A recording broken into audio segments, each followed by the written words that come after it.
Let's get right into it. Number 10. The silent childhood. Silent childhood. Picture being 8 years old, riding a bike with no helmet, no phone, no adult supervision, and the vague understanding that, if you didn't come home by dinner, someone might start wondering where you are. That was childhood for Gen X. And no constant praise, no participation trophies, no group chats, where parents tracked each other's children. Like migrating birds, you disappeared outside and reappeared later, usually dusty, slightly injured, and with a story that sounded suspiciously illegal. Psychologically, this did something interesting. Gen X kids grew up in what psychologists call a low-feedback environment. Today kids hear "great job" every 7 minutes. Gen X heard "don't break that," and strangely, that lack of applause created a generation that learned to validate themselves internally. When no one is clapping for tying your shoes or finishing homework, your brain stops expecting applause. It adapts. You either learn to feel proud quietly, or you stop caring what people think, which explains why Gen X adults often have a very specific vibe. They're independent, skeptical of authority, and deeply unimpressed by motivational posters. Because when you grow up, entertaining yourself with a stick and a cardboard box, a corporate team-building seminar, feels like psychological torture. Basically, their childhood motto was simple: no one's coming, figure it out, and weirdly enough they did. Number 9. The latchkey brain. Imagine coming home from school at age 9, unlocking the door yourself, and discovering the house is completely empty. And no parents, no babysitter, no camera doorbell recording your every move, just you, a microwave, and whatever questionable snacks exist in the pantry. Welcome to the latchkey kid era. One in the 70s and 80s, millions of Gen X kids came home to empty houses while their parents worked. It wasn't considered neglect, it was considered Tuesday, and this created a fascinating psychological side effect: extreme early independence. When you're alone that often, your brain develops what psychologists call self-directed problem solving. There's no adult to ask when the toaster catches fire, or when you cut your finger trying to open a frozen pizza.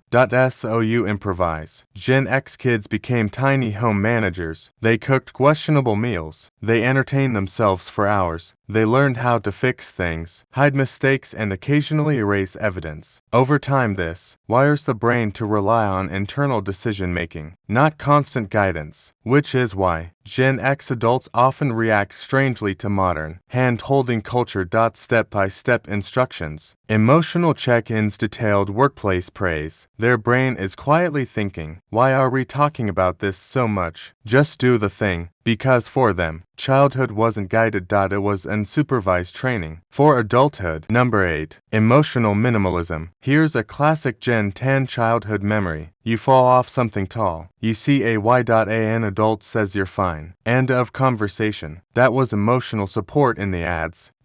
Gen X wasn't raised in an era of emotional processing, circles, or family therapy. Language, feelings existed, but they weren't exactly a group project. Instead, emotions were handled with a cultural philosophy that can best be summarized as walk it off. Now, psychologically, this created something called emotional compression. When kids don't receive constant, verbal validation of feelings, their brains learn to process emotions internally, rather than externally. In other words, Gen X didn't grow up narrating every feeling out loud. They dealt with it privately. This doesn't mean they don't have emotions. It means their emotional style tends to be quietly resilient. They don't panic easily. They don't overshare automatically. They're less likely to seek external reassurance. But that also means something else. When Gen X does talk about feelings, it's usually serious, because for them, emotional conversations aren't casual daily check-ins. They're more like emergency meetings. Think of it like a smoke alarm. If a Gen Xer is talking deeply about emotions, something is definitely on fire. Number 7. The cynicism upgrade. Gen X grew up during a very specific cultural mood. Divorce rates were rising. The Cold War was still looming. The news regularly suggested the world might end at any moment. Meanwhile, television blasted kids with advertising every 5 minutes, telling them happiness was one toe purchase away. the result a generation that developed professional-level skepticism. Gen X kids quickly realized something important. Adults didn't always know what they were doing. Politicians contradicted themselves. Companies manipulated people. Authority figures made mistakes.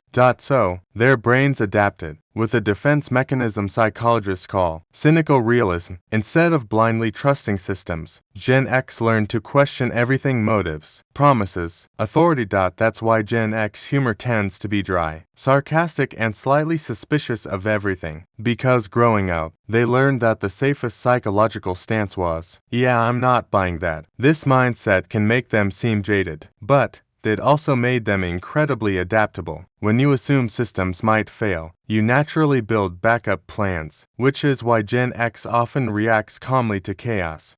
They've been expecting things to go sideways since 1984. Number 6. Praise confusion. Now here's where things get awkward. Take a Gen X adult, put them in a modern workplace, and give them enthusiastic praise for something basic, like finishing a report. Watch what happens. They look mildly uncomfortable, like someone just clapped for them successfully opening a door. Because for Gen X, praise wasn't a regular feature of childhood. If they got a compliment from a parent or teacher, it meant something unusual had occurred, like they won an award, or didn't accidentally set the garage on fire.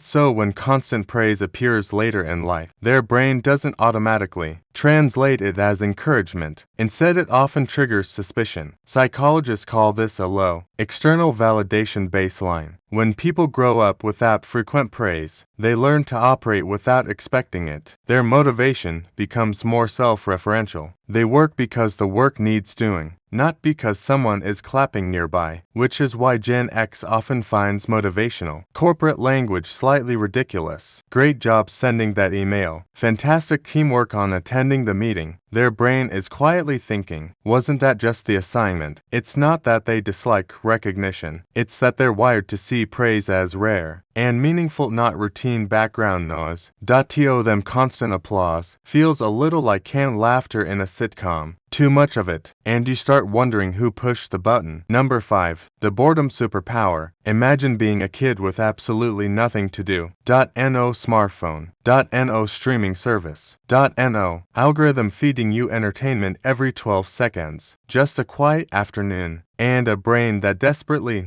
eats stimulation. That was the default setting for Gen X childhood. Boredom wasn't an occasional inconvenience. It was practically a daily hobby, and surprisingly, psychologists say this may have been incredibly beneficial. When kids are bored, the brain enters something called default mode thinking. This is when your mind starts wondering, imagining, inventing, and solving problems. Gen X kids built entire imaginary worlds out of boredom. They turned sticks into swords, cardboard boxes into spaceships, a random hill into a life-threatening bike ramp. Without constant digital stimulation, their brains had to generate entertainment internally. That strengthens creativity, improvisation, and patience, which is why many Gen X adults have a strange ability to sit quietly without losing their minds. Give them a long wait in a doctor's office, and they'll just sit there. Meanwhile, 3 millennials and 2 Gen Z patients have already checked their phones 47 times and Googled their symptoms into a medical panic spiral. Because when you grow up, entertaining yourself with rocks and dirt, silence feels less like torture and more like familiar territory. Number 4. The figure-it-out reflex. If there's one psychological trait Gen X developed more than anything else, it's this. The figure-it-out reflex. Something breaks. Figure it out. That you're lost somewhere on your bike, miles from home. Figure it out. You accidentally microwaved aluminum foil, and now the kitchen smells like a science experiment gone wrong. Well, definitely figure that out before your parents get home, because during Gen X, childhood help wasn't always immediately available. Adults were busy. Technology didn't exist to instantly answer every question.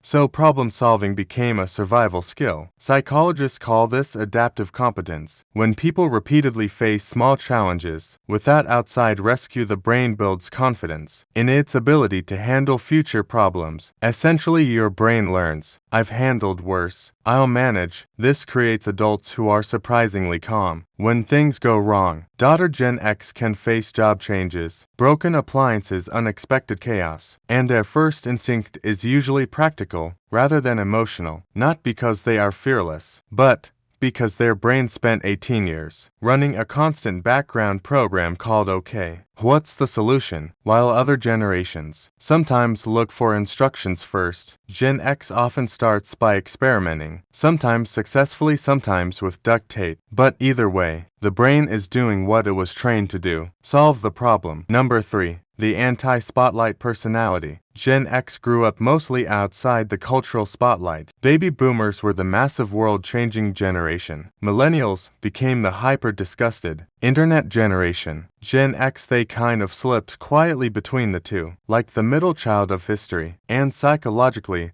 that had an interesting effect. When you grow up with that constant cultural attention, you develop what researchers sometimes describe as low spotlight bias. In simpler terms, you assume people are not watching you very closely. This reduces social pressure. Gen X kids made mistakes, experimented, tried things, failed, and generally learned without the entire world commenting on it. There were no viral videos of embarrassing moments, no social media archives of every awkward teenage phase, just you, your friends, and the comforting knowledge that your worst haircut would eventually disappear from existence. This environment encourages risk-taking and experimentation because mistakes don't feel permanent, which may explain why Gen X culture produced so much creative rebellion in music, film and art, grunge music, indie cinema, weird experimental comedy. When you're not constantly worried about public judgment, your brain becomes more willing to try strange things. Basically, Gen X learned a psychological lesson modern life rarely allows. Most people aren't watching you, and if they are, they probably don't care that much. Number 2. Humor as armor. If you've ever noticed that, Gen X humor tends to be a little darker, a little drier, and a lot more sarcastic. That's not random. That's psychology. Growing up in a world that didn't constantly cushion every uncomfortable moment, toward Gen X kids a classic coping strategy. Humor as armor. When life gets weird, you laugh at it. Parents arguing, crack a joke, school is chaotic, make fun of it, the news says the world might end, well, might as well be sarcastic about it. Psychologists call this deflective humor, and it's actually a very effective emotional regulation strategy. Instead of letting stress overwhelm you, the brain reframes the situation through comedy. It creates emotional distance. That's why Gen X comedians, writers, and artists often lean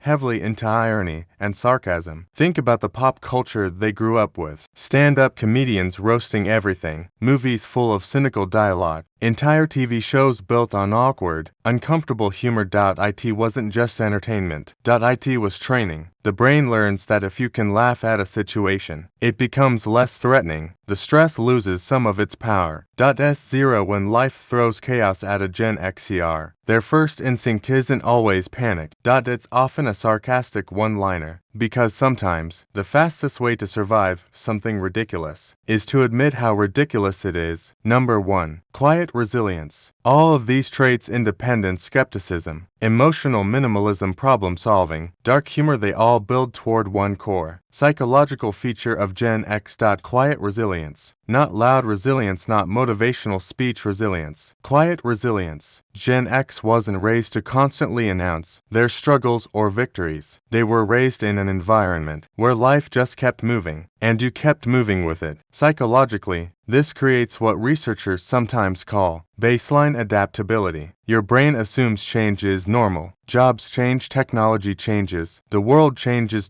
So you adapt. This is why Gen X often sits in a strange position. In modern culture, they're not usually the loudest voices. In generational debates, they're not the ones constantly explaining themselves. They're just functioning, working, raising families, navigating new technologies, and occasionally watching the generational chaos unfold, like slightly amused observers, because from their perspective, they've already lived through multiple cultural resets, analog to digital, Cold War to internet age, payphones to smartphones, and through all of it, they developed a simple internal philosophy: things change, we'll handle it, no applause required. That's all for today. I'll be making similar videos in the future. Subscribe to see them and